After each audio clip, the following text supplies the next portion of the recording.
So I'm going to show you how to organize your files in reMarkable. This is a reMarkable 1, but the reMarkable 2 has the exact same software, so everything I'm about to say applies to reMarkable 2 as well.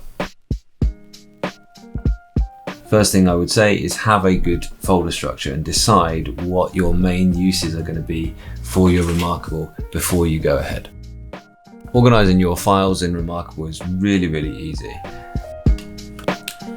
But what I suggest you do to get it right and make it work well for you is that you give yourself a really good folder structure right from the outset. So I split up my folders into some various locations. This is my planner. This is where I keep my notes for the week ahead. And I even have an old planners file in there to allow me to chuck all my other weeks that I'm done with, or these are actually fortnight planners, but it's like a little archive. So I'm straight away going to whatever my latest planner is. And as you see, I've been a little bit sloppy and I've got too much now in the root. So what I'm just going to do is go through and select these. These are all some readings that I've been doing for a project that I've been doing.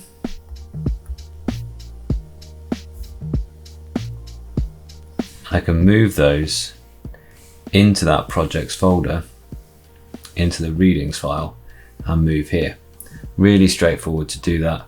Just once every now and then you want to tidy up your file structures. Those are all things that were imported directly from the reMarkable web app, which is a really easy way to do, and I'll show you that on a different video. The reason I bought the reMarkable was actually because I watched a video with this really clever way of organizing the files, and the thing he said was to use a really large stroke pen and give your pages really large headings so you can see them easily in this view what's actually on the page. So I can see this one. This one is my page about effective feedback to people who are being observed, and I can see that in the page overview area here. I think that's really fantastic. So when I want to make a clear heading, I use the paintbrush tool and I write nice and bold at the top of the page, and then when I go into that page overview mode, I'll be able to see, oh, that's my nice and bold page, and I'll be able to skip quickly to that. Useful. It's incredibly easy to make new folders and new notebooks within them.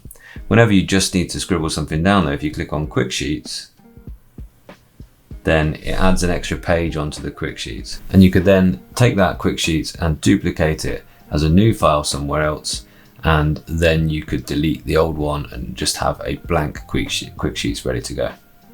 What is more is that in the update 2.6 there is a new feature which allows you to actually have hyperlinked PDFs, and that could actually be a game changer for organizing your files, or at least your pages within a file. There are loads of people who have already made hyperlinked blank PDF template, and they have basically a contents page on which you can scribble what is on each page, and you can hyperlink and navigate between pages on the actual notebook itself. Or of course you can very easily make your own Word document and export it as a PDF with hyperlinks to navigate between different pages.